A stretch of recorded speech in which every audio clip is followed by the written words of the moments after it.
오늘 보실 하나님의 말씀은 요나서 3장 1절에서 5절까지의 말씀입니다. 두 번째 하신 말씀이라는 주제의 말씀을 오늘 증거하려고 합니다. 오늘 본문 말씀을 들어가기 전에 지난 시간의 말씀을 잠깐 리뷰를 하고 그리고 오늘 본문 말씀을 시작하도록 하겠습니다. 지난 시간에 우리는 이사야서 39장의 말씀을 통해 유다의 13대 왕인 히스기야 왕을 조명해 봤습니다. 왕위에 재위한 기간은 29년이었죠. 14년이 지난 BC 701년에 히스기야한테는 거대한 위기가 두 번에 걸쳐서 찾아옵니다. 그 첫 번째 위기는 아수르가 이 이스라엘을 침공을 하죠. 이 아수르는 북이스라엘을 멸망시킨 나라입니다. 그래서 이 아수르의 공격을 유다는 막아낼 힘이 없었습니다. 하지만 하나님께서는 하나님의 사자를 통해 이 아수르를 멸하시죠. 그래서 첫 번째 위기는 무사히 지나갑니다. 그리고 곧 이어서 히스기야는 죽을 병에 걸리죠. 이제 하나님의 말씀이 이사야 선지자를 통해서 히스기야에게 전해집니다. 이제 마지막을 준비해야 되는 시점이 됐던 거죠. 히스기야는 간절한 마음으로 기도를 합니다. 그리고 하나님은 그 기도를 들으시고 히스기야에게 15년이란 삶을 연장시켜 주죠. 이처럼 두 번의 어마어마한 기회의 은혜를 히스기야는 받습니다. 하지만 이 히스기야의 말년의 모습과 또 결과를 보면 하나님이 주신 그 기회를 히스기야는 전혀 살리지 못합니다. 유다 왕 중에 선한 왕이라고 칭송을 들었던 히스기야였지만 그 후반기 15년의 삶은 전혀 그렇지 못했습니다. 하나님이 주신 그 기회의 은혜를 어떻게 히스기야는 그렇게 놓칠 수가 있었을까요? 결과를 미리 말씀드린다면 이스라엘의 멸망과 이스라엘 민족이 바벨론에 포로로 끌려가는 결과로 귀결됩니다. 왜 그랬을까요? 그 이유는 두 가지로 봅니다. 첫 번째는 교만이었습니다. 내가 받을 걸 받았다는 겁니다. 하나님이 그 크신 기회의 은혜를 두 번에 걸쳐서 주셨음에도 불구하고 히스기야는 하나님을 놓치고 말죠. 하나님이 하신 그 역사를 하나님이 빠진 나의 역사로 기억했던 겁니다. 내가 했다는 겁니다. 결국엔 교만이 하나님을 놓치게 하죠. 그리고 두 번째는 분별력이 흐려졌던 겁니다. 이사야 선지자는 할아버지 요담, 아버지 아하스에 걸쳐서 또 히스기야 왕까지 지속적으로 이방과의 동맹은 원하지 않았습니다. 하나님이 그러셨죠. 이 하나님의 말씀을 이사야 선지자를 통해서 여러 번에 걸쳐서 히스기야는 듣습니다. 하지만 본인의 판단으로 바벨론과 동맹을 맺고 말죠. 그리고 자신이 갖고 있었던 그 이스라엘의 그 비밀스러움 모두를 드러내놓고 맙니다. 그리고 결국에는 이스라엘의 멸망으로 결론짓게 되죠. 우리는 이 땅을 살면서 하나님으로부터 많은 은혜의 축복을 받습니다. 그때마다 우리는 감사를 입에 달죠. 하지만 어느 순간인가 그분이 하신 건 기억을 못하고 오직 내가 한 걸로 교만해질 수 있다는 겁니다. 그리고 하나님의 말씀을 분별의 척도로 쓰지 못한다는 거죠. 자기의 생각, 의지, 방법으로 모든 것을 판단합니다. 그렇기 때문에 인생은 바뀌지 않는 거죠. 우리는 바뀐 삶을 원합니다. 하나님께서 원하셨죠. 우리가 나를 믿고 나를 의지하는 삶이 아니고 주님을 믿고 주님을 의지하는 삶을 살기를 원했습니다. 하지만 우리는 어느 순간인가 하나님을 놓치는 우를 범하는 게 우리의 아킬레스건이라고 말씀을 드렸습니다. 매 순간 우리는 하나님을 기억하고 그분이 행하신 우리에게 놀라운 그 은혜의 역사를 마음속에 새기고 매일매일 삶에서 그분을 놓치지 않는 삶을 사는 우리 사랑하는 하나님의 자녀의 백성들 다 되시기를 예수님의 이름으로 축복하겠습니다. 오늘 믿음의 여정은 요나서 3장 1절에서 출발합니다. 자, 요나서 3장 1절을 제가 한번 읽어보겠습니다. 요나서 3장 1절 여호와의 말씀이 두 번째 요나에게 임하니라 이르시되, 이렇게 시작을 하고 있습니다. 우리가 성경을 볼 때 항상 주의 깊게 봐야 되는 게 있습니다. 바로 그 말씀의 키워드죠.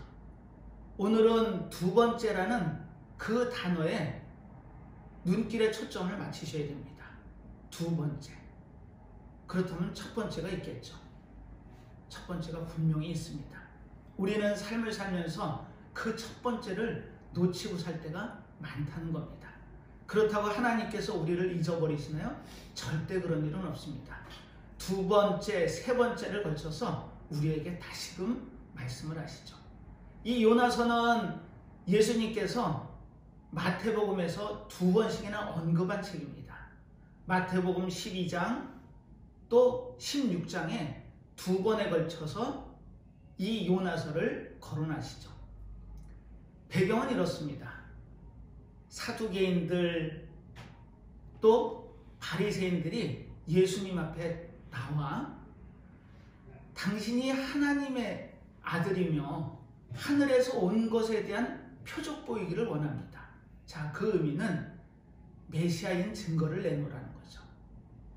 그때 예수님께서는 이런 말씀을 하시죠.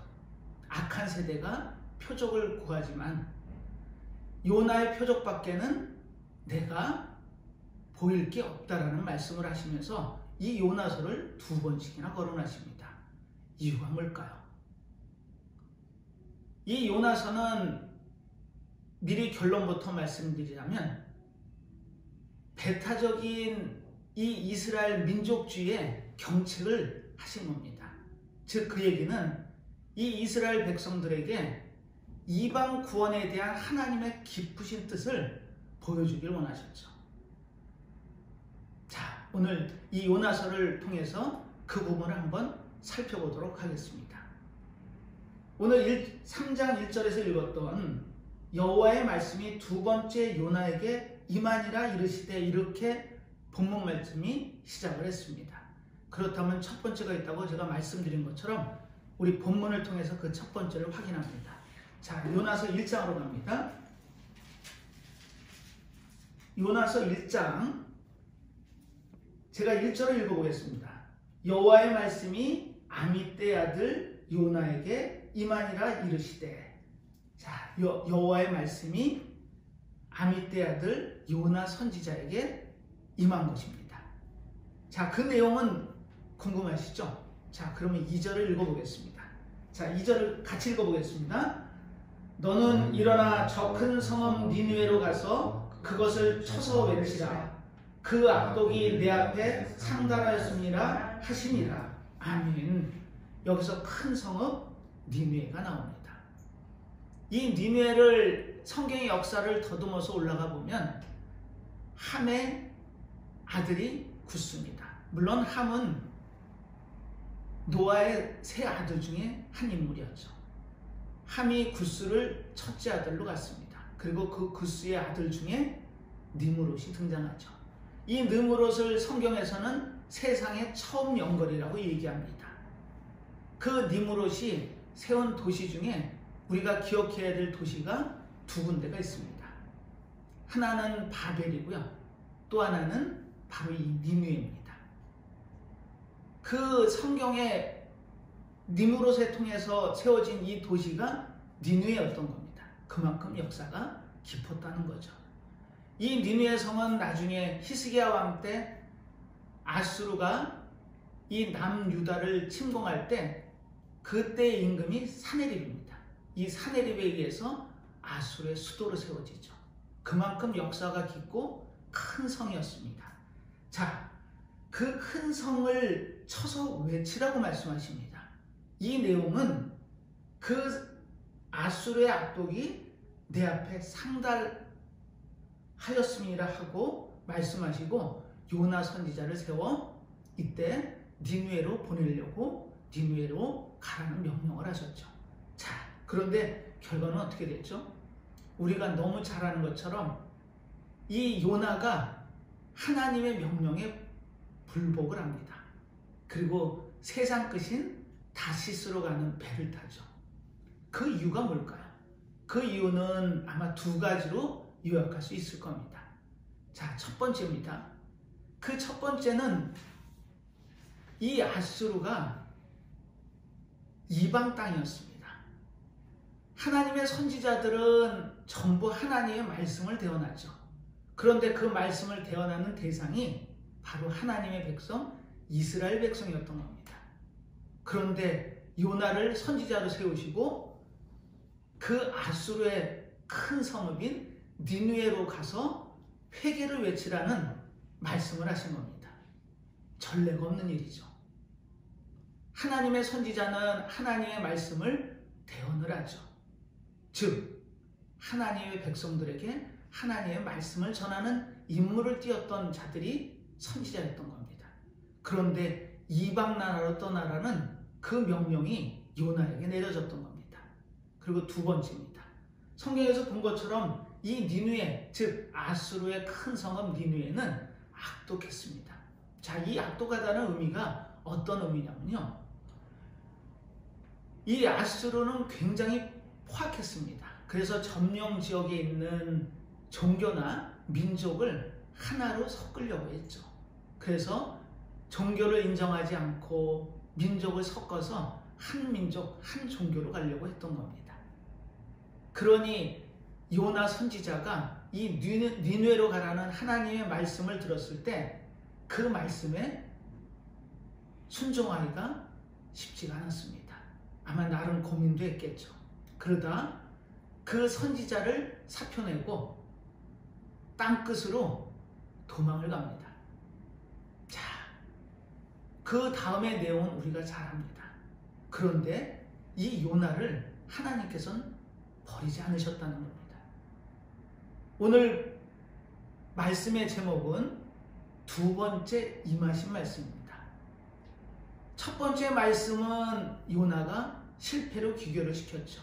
하나님의 말씀을 전하지 않고 도망을 갔던 겁니다.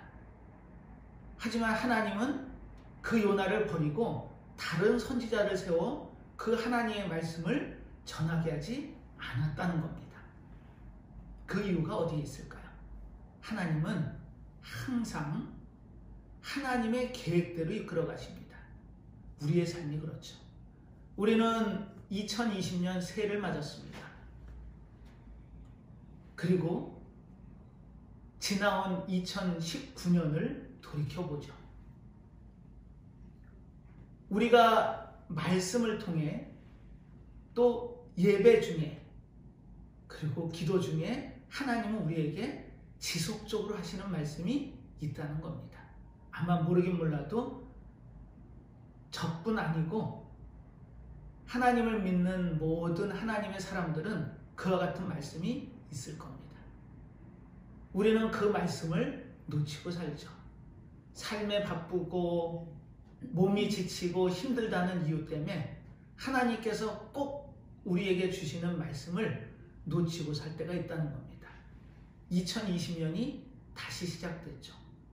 그 다시라는 의미는 히스기야에 의해서 보셨던 것처럼 히스기야는 다시금의 기회를 받습니다.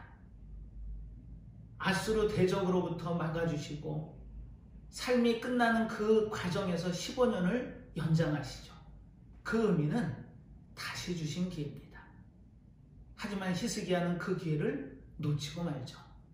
우리는 왜 성경을 볼까요? 그 성경을 통해 교훈을 삼는 겁니다. 하나님이 칭찬했던 선한 왕인 히스기야가 그럴진데 우리의 삶은 어떤가요? 우리는 얼마나 새해를 맞아서 하나님의 말씀이 기억되고 들리시나요? 우리는 그 하나님의 말씀을 기억해내야 됩니다. 하나님은 그 말씀을 우리에게 주시고 우리가 그 말씀대로 살기를 원하셨거든요. 새해를 맞으면서 반드시 우리에게 다시 하시는 그 말씀을 기억하시기 바랍니다. 오늘 요나는 두 번째 말씀을 받습니다. 요나서 1장 4절입니다. 제가 읽어보겠습니다. 여호와께서 태풍을 바다 위에 내리심에 바다 가운데 폭풍이 대작하여 배가 거의 깨어지게 된지라. 이렇게 기록을 하고 있습니다. 자, 태풍이라는 커다란 바람을 얘기하죠. 커다란 바람이 바다 위에 내리치니 폭풍이 부는 겁니다. 이 폭풍으로 배가 거의 깨지게 됩니다. 자, 누가 했다고요? 하나님께서. 하나님께서는 한 번도 계획을 변경시키지 않으십니다. 요나를 통해서 니느웨를 회개시키기를 원하셨죠.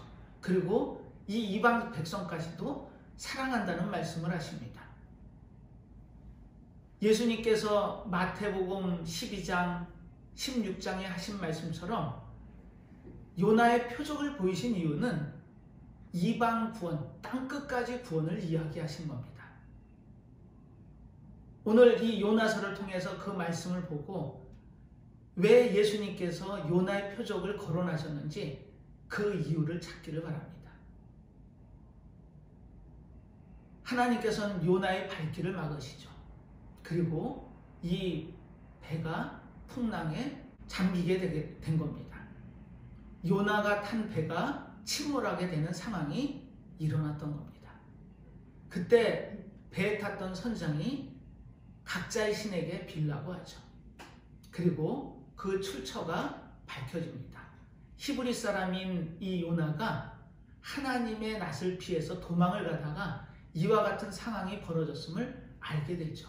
그리고 요나가 바다에 자신을 던지라고 합니다.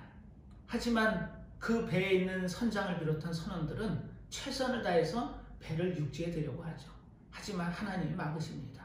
그래서 어쩔 수 없이 요나를 물에 던지게 되죠. 자, 그걸로 끝났을까요? 만약에 그와 같이 됐다면 요나는 아마 생명을 반드시 잃었을 겁니다. 하지만 하나님은 이렇게 역사하십니다. 자, 우리 본문에서 확인합니다. 17절입니다. 같이 읽습니다. 여호와께서 이미 큰 물고기를 예비하사 요나를 삼키게 하셨으므로 요나가 3일 3야를 물고기 배에 있느니라. 아멘. 이렇게 예비를 하시고 요나를 큰 물고기 배에 담아 3일을 달리게 하십니다. 그리고 토해내지죠. 2장 10절에 보면 그 내용이 나옵니다. 자, 읽어보겠습니다. 여호와께서 그 물고기에게 명하시며 요나를 육지에 토하니라. 아멘. 놀랍지 않나요? 저는 이 대목을 읽으면서 하나님의 놀라운 역사를 느끼게 됩니다. 그분의 계획은 빈틈이 없으시죠. 그 예비하신 물고기에 담아 요나를 니느웨로 보내는 길목인 바로 다메섹 해변가에 토해놓게 하십니다. 그리고 이 요나에게 하나님의 말씀이 두 번째로 임한 겁니다. 자, 그 내용을 아시고 1절을 다시 보면 그 의미가 더 와닿으실 겁니다. 여호와의 말씀이 두 번째 요나에게 임하니라 이르시되. 자, 2절을 같이 읽습니다. 같이 읽습니다. 3장 2절. 일어나 저 큰 성읍 니느웨로 가서 내가 내게 명한 바를 그들에게 선포하라 하신지라. 우리는 3장 2절에서 유심히 봐야 될 대목이 있습니다. 그 큰 성읍 니느웨로 가서 내게 명한 바를 그들에게 선포하라. 하지만 원문에 보면은 거기에 한 줄이 더 들어갑니다. 한 단어가 더 들어가는데요. 내게 명한 바를 그 선포를 그들에게 다시 선포하라. 이렇게 말씀하고 계셨던 겁니다. 두 번째 말씀이 다른 말씀이 아니었고 다시 말씀하셨다는 겁니다. 반복을 의미하죠.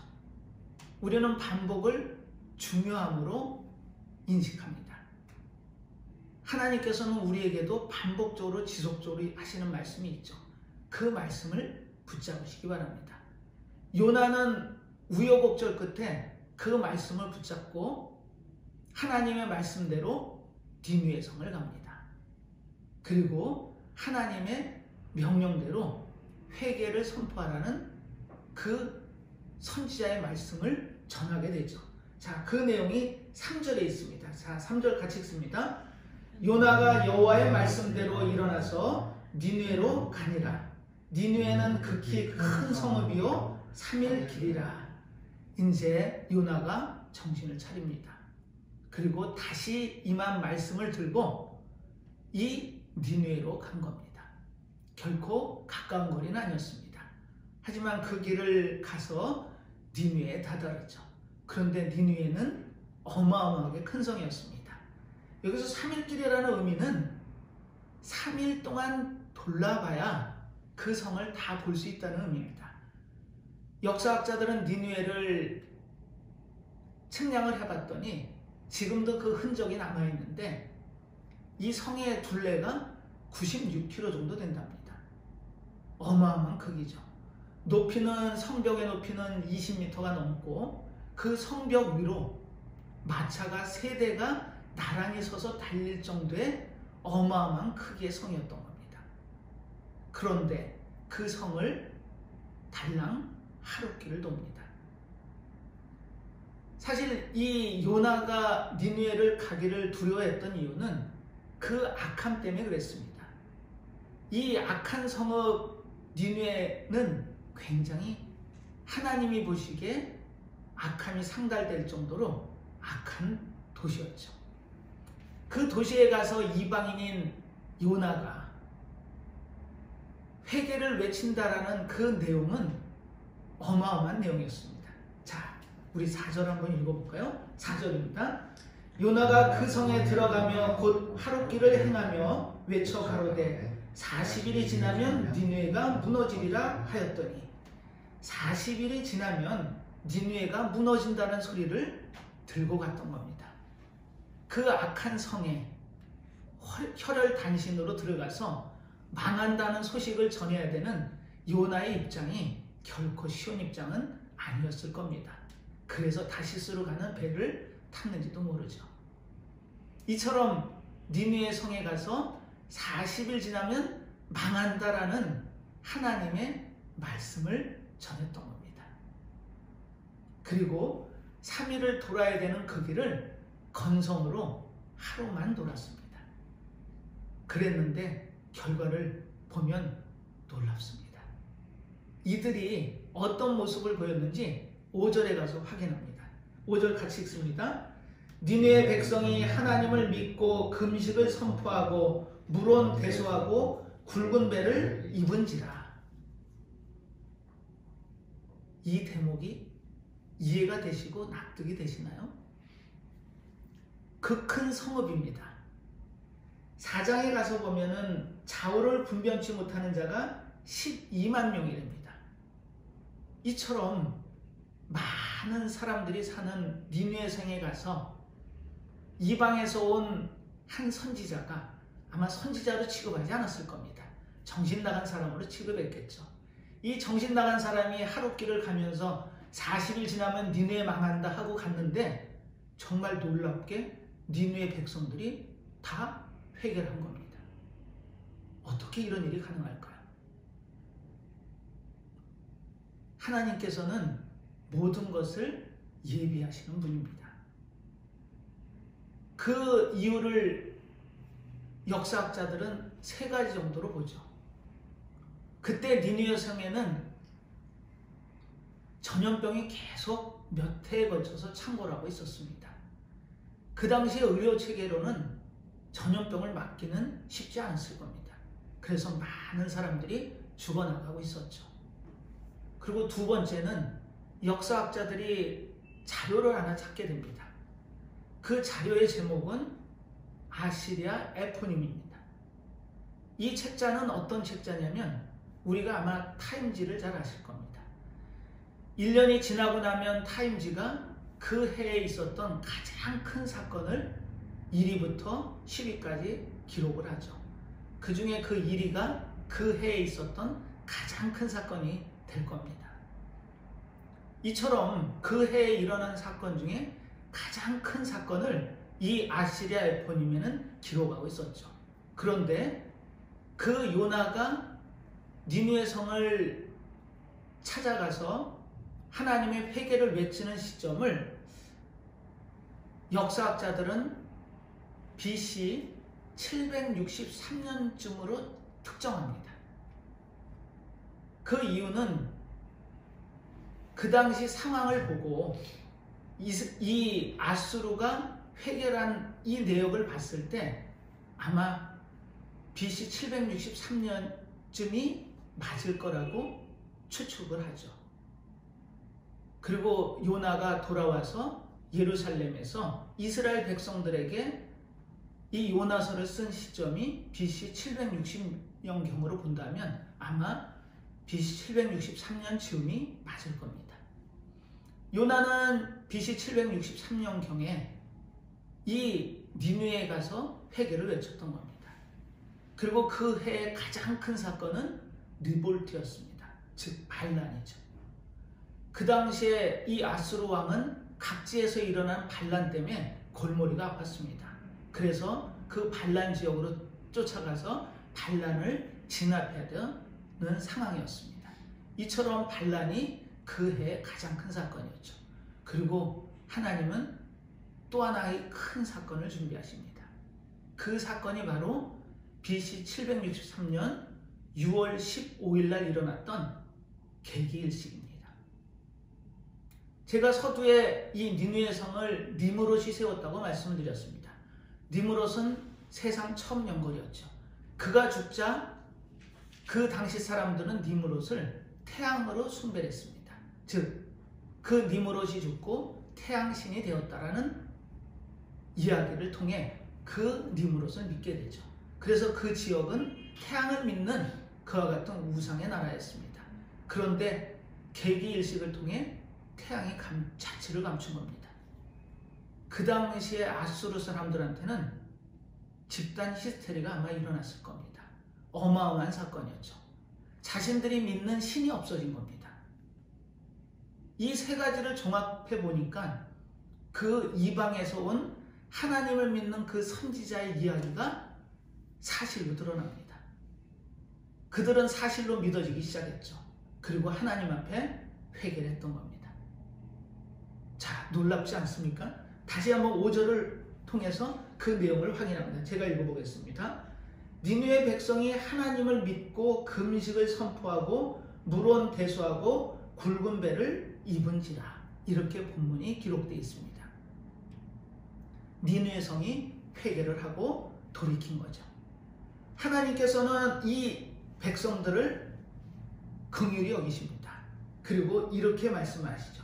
10절에 보면 하나님이 그들의 행한 것, 곧 그 악한 길에서 돌이켜 떠난 것을 감찰하시고 뜻을 돌이키사 그들에게 내리라 말씀하신 재앙을 내리지 아니하시니라, 이렇게 요나서에 증거합니다. 하나님이 하신 역사였습니다.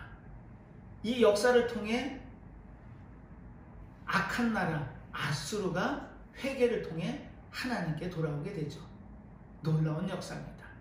하나님께서는 정확하게 그 예비하신 사건들을 통해 이들을 깨우치시고 요나 선지자의 대언을 통해 하나님의 회개의 선포를 외치게 했던 겁니다. 그리고 니느웨가 돌아오게 되죠. 그런데 우리는 그와 같은 역사를 봤으면 요나는 기뻤어야 맞습니다. 본인이 회개를 선포하고 이들이 회개를 통해 하나님께로부터 멸함을 벗어날 수 있는 은혜를 받게 되죠. 그런데 요나의 심정이 어땠는지 4장 1절은 이렇게 기록합니다. 자, 4장 1절에 보면 요나가 심히 싫어하고 노했답니다. 자신이 하나님의 대언을 들고 가서 니느웨 백성들에게 회개를 외쳤는데 그들이 회개하고 구원을 받자 요나는 심히 싫어하고 노했답니다. 왜 그랬을까요? 그 이유는 하나님의 계획과 뜻을 정확히 알지 못했다는 겁니다. 대언을 했지만 하나님의 기쁜 뜻을 요나는 알 수가 없었다는 거죠. 그렇다면 요나는 다시금 생각했어야 했습니다. 하나님의 말씀이 두 번째 임하셨죠. 근데 그 말씀이 다른 말씀이 아니고 첫 번째 하셨던 말씀과 같은 말씀이었습니다. 그 의미는 첫 번째 하신 말씀, 니느웨 성을 회개시키라는 그 말씀을 태어난 선지자 입장에서는 기뻐했어야 하는 게 맞습니다. 하지만 하나님의 뜻과 계획을 몰랐던 요나는 말씀은 전했지만 그 기분은 싫어하고 노하고로 끝났던 겁니다. 그 이유는 딱 하나입니다. 하나님의 말씀을 생각하지 못했다는 거죠. 우리는 2020년 새해를 시작하고 새로운 출발점을 서서 가고 있습니다.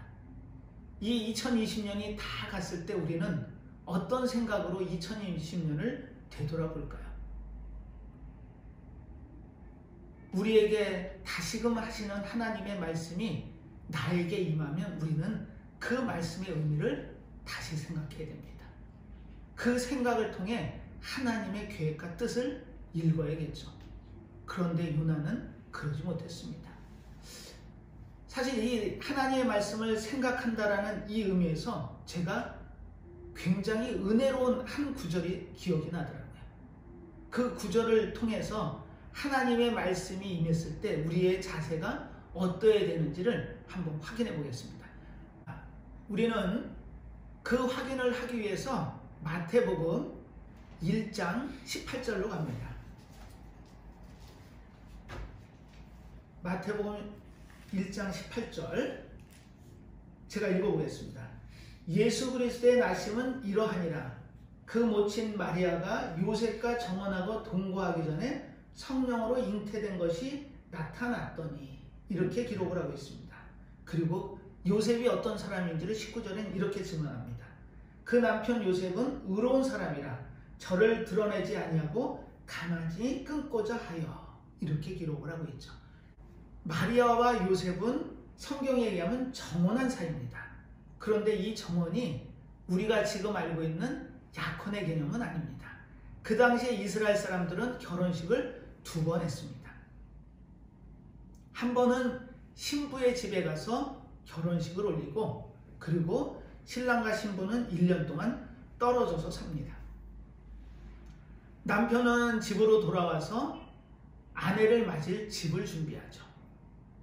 그리고 아내는 그 남편과 함께 살기 위한 준비를 합니다. 그 기간이 1년 정도 소요됐죠. 그리고 그 기간이 끝나는 것은 예수님이 말씀하신 대로 아버지만 알았습니다. 즉 그 얘기는 신부를 데려오는 시점을 그 신랑의 아버지가 결정해 줍니다. 그래서 이제는 신부를 데려와도 된다라고 허락이 떨어지면 그 신부를 신랑 집으로 데려와서 다시금 결혼식을 올립니다. 우리가 예수님의 첫 표적 요한복음에서 봤듯이 가나의 혼인잔치가 바로 신랑 집에 와서 했던 혼인잔치였던 겁니다. 그렇다면 그 1년의 기간은 굉장히 중요한 기간입니다. 그런데 요셉에게, 마리아를 데려올 준비라는 요셉에게 전원이 들어옵니다. 마리아가 아이를 가졌답니다. 요셉 입장에서는 청천벽력이죠. 자신과 결혼을 한 여인이 자신의 집으로 오기 전에 아이를 가졌다는 겁니다. 그 당시의 율법으로는 이와 같은 가늠한 여인은 돌에 맞아서 죽어야 되는 운명이었습니다. 요셉도 알았죠. 그래서 이 마리아를 어떻게 할까 고민을 했겠죠. 그리고 요셉은 의로운 사람이라 이 사건을 조용히 덮기로 결정을 합니다. 그리고 조용히 파혼을 하기 위해서 준비를 하죠. 그걸로 끝났으면 인류의 구원은 쉽지 않은 결과에 귀착이 됐을 겁니다. 하나님께서는 이 요셉과 마리아를 통해서 이 땅에 예수 그리스도가 이 땅에 탄생을 하시고, 또 그분의 역사하심을 통해서 우리는 구원이라는 귀한 선물을 그분을 통해 받게 되는 겁니다. 그런데 요셉이 그때 이 사건을 드러냈으면 아마 마리아는 온전하지 못했을 겁니다. 그때 요셉의 행동을 잠깐 살펴볼까요? 바로 20절입니다. 20절에 보면 이 일을 생각할 때 이렇게 기록이 되어 있습니다. 생각할 때 우리의 자세여야 합니다. 우리는 하나님의 말씀을 성경을 통해서 또 예배를 통해서 기도 중에 임하시는 하나님의 말씀을 늘 대합니다. 그리고 그 말씀을 통해 우리는 반드시 이 말씀을 주신 하나님의 계획과 뜻을 생각해내야 되는 것이었습니다. 하지만 요나는 그러지 못했죠. 하나님의 계획을 생각하지 못했습니다. 하지만 요셉은 이 일이 무슨 일인지 다시금 생각하게 됩니다. 이 생각을 통해 아마 그런 생각이 들었겠죠. 물론 당황스러운 건 마리아는 더더욱 당황스러웠을 겁니다. 자신이 일을 너무나 잘하는데 아이가 생긴 겁니다. 요셉은 그 마리아가 아이를 가졌다는 소리를 듣고 엄청 큰 낙담을 했을 겁니다. 그리고 어떡할지를 다시금 생각하게 되죠. 왜 이런 일이 있었을까? 마리아는 절대 그런 여인이 아닐 텐데 라는 생각을 다시금 할 때 주의 사자가 현몽합니다. 그 내용을 읽겠습니다. 20절 같이 읽어봅니다. 이 일을 생각할 때 주의 사자가 현몽하여 가로되 다윗의 자손 요셉아 내 아내 마리아 데려오기를 무서워 말라. 저에게 잉태된 자는 성령으로 된 것이라. 아멘. 요셉은 하나님의 역사를 다시금 생각하고 하나님의 사자를 통해 그 아이가 성령으로 잉태된 걸 알게 됩니다. 그리고 이런 약속을 받죠. 21절에 아들을 낳으리니 이름을 예수라 하라. 이는 그가 자기 백성을 저희 죄에서 구원할 자이심이라 하느라. 이렇게 주의 사자를 통해 그 아이의 탄생의 비화를 알게 되는 겁니다. 23절에 보면 이사야 선지자의 말씀이 인용이 되죠. 보라 처녀가 잉태하여 아들을 낳을 것이요 그 이름은 임마누엘이라 하리라 하셨으니 이를 번역한즉 하나님이 우리와 함께 계시다 함이라. 그리고 요셉의 행동이 24절에 기록이 되어 있습니다. 자, 24절 같이 읽어볼까요? 요셉이 잠을 깨어 일어나서 주의 사자의 분부대로 행하여 그 아내를 데려왔으나 25절 이어서 읽습니다. 아들을 낳기까지 동침치 아니하더니 낳음에 이름을 예수라 하니라. 아멘. 요셉은 의로운 자였습니다. 하나님의 하신 모든 일에 대해서 생각을 하죠. 그 생각이 인류의 구원을 위한 예수 그리스도의 탄생과 직결되는 결과로 귀결됩니다. 그때 요셉이 생각지 못했다면 그러면 역사가 구원의 역사가 어떻게 바뀌었을지 우리는 알지 못합니다. 하지만 요셉은 분명하게 그 의미를 생각해냈고 사자의 현몽을 통해 그 내막을 알게 됐던 거죠. 우리는 2020년을 살아가면서 첫 달을 보내고 있습니다. 하나님께서 우리에게 다시 하시는 말씀이 분명히 계실 겁니다. 각자의 말씀이 다를 수도 있습니다. 우리는 처지와 환경과 입장이 다 다르죠. 이때 우리는 그 말씀을 다시금 생각해내야 되는 것이었습니다. 하나님이 그와 같은 말씀을 하셨을 때는 우리에게 새로운 말씀을 주시기를 원하셨던 거죠. 낙타는 하루에 2번 무릎을 꿇는답니다. 아침이 시작될 때 주인 앞에 나와 무릎을 꿇죠. 그 이유는 다른 이유가 아닙니다. 그 주인으로부터 지어질 짐을 싣기 위해서 무릎을 꿇죠. 그리고 고단한 하루가 다 지나가면 주인 앞에 다시 무릎을 꿇습니다. 그 이유는 지어진 짐을 내려주길 원해서 무릎을 꿇습니다. 그리고 그 주인과 낙타 사이에는 서로의 공감이 있습니다. 낙타는 절대 쓰러질 만큼의 짐을 지어주지는 않을 거라는 걸 주인을 통해 믿습니다. 그래서 무릎을 꿇을 수가 있는 거죠. 하루가 다 지났습니다. 그 주인은 낙타의 수고를 알죠. 그래서 기꺼이 그 짐을 내려줍니다. 우리는 매일매일 삶에서 반드시 두 번의 무릎을 꿇어야 되는 존재들입니다. 아침을 시작할 때 그 하루를 주신 하나님의 은혜에 감사해서 그분께 무릎을 꿇습니다. 그리고 그분이 쥐어주시는 그 짐을 우리는 기꺼이 지는 겁니다. 물론 삶을 살면서 힘들 수 있습니다. 무거울 수 있습니다. 하지만 그분은 우리가 쓰러질 만큼의 짐을 절대 지어주지는 않는다는 걸 기억하십시오.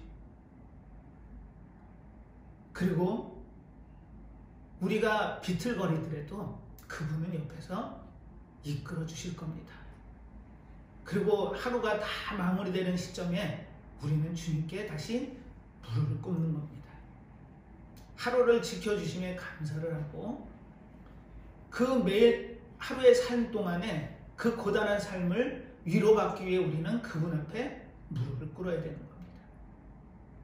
사랑하는 하나님의 성도 여러분, 우리는 오늘 요나서를 통해서 하나님의 말씀이 다른 말씀이 아닌 다시 임하신 말씀에 대한 말씀을 들었습니다.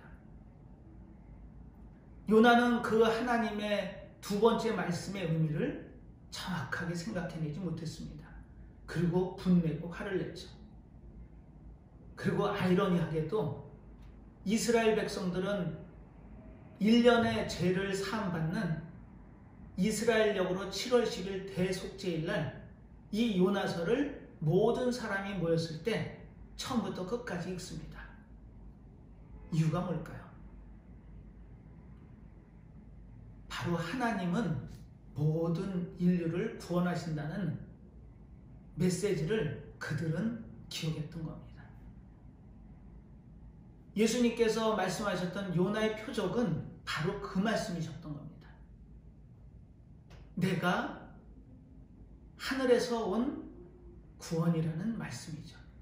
이스라엘 백성들은 그 구원을 갈망했습니다.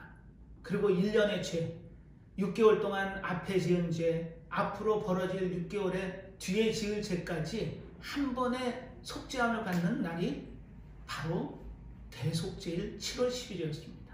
그때 요나서를 읽고 하나님의 놀라운 은혜와 사랑을 기억했던 겁니다. 이방인까지도 구원하시는 그분의 역사를 기억해냈던 겁니다. 우리는 매일매일 삶에서 하루에 두 번의 무릎을 꿇고 주님께 하루를 맡기며 그분의 보살핌에 감사하는 그와 같은 삶을 사는 우리의 삶이 되어야 됩니다. 그리고 우리의 삶 가운데 주신 그분의 말씀을 늘 기억하고 생각해서 그분이 우리에게 원하시는 삶이 무엇인지를 깨닫고 매일매일 삶에서 그분의 말씀대로 살아가는 우리의 삶이 되기를 바랍니다. 우리 사랑하는 성도 여러분, 매일매일 삶을 그분께 내어 맡기는 삶을 사시고 그분의 인도하심 따라 살아 그분이 잘했다 칭찬을 해주고 받을 수 있는 우리들의 삶이 되기를 예수님의 이름으로 간절히 축원하고 축복하겠습니다. 기도하겠습니다. 하나님 아버지, 저희들 오늘 주일 예배를 통해 하나님의 말씀을 전하고 듣게 했습니다. 이 전하여진 말씀을 통해 우리가 다시금 한번 생각해 하여 주시옵소서. 하나님이 주신 그 말씀 가운데는 우리에게 반드시 깨닫게 하시는 귀한 말씀이 새겨져 있음을 믿습니다. 우리 모두 그 말씀을 생각을 통해 삶으로 실천해 나가는 하나님의 자녀의 백성이 되기를 원합니다. 매일 하루의 삶을 주님께 무릎 꿇는 삶으로 시작하고 그 하루를 다 살아내고 주님이 주신 은혜 안의 삶을 감사하는 저녁의 무릎 꿇음이 우리에게 있길 원합니다. 주님께서 저희들의 삶을 주장하시고 기억하시고 함께 해주셔서 우리에게 주어진 그 짐들이 결코 견딜 수 없는 짐이 아니라 지나가는 한 과정의 주님을 깨닫게 하시고 매일매일 삶에서 주님의 은혜 안에 기쁨 가운데 소망 가운데 살아가는 저희들 모두의 삶이 될 수 있도록 이 시간 축복하여 주시옵소서. 항상 함께 하셔서 저희들을 이끄시고 인도하실 줄 믿고 감사드리며 예수님의 이름으로 기도드리옵나이다. 아멘.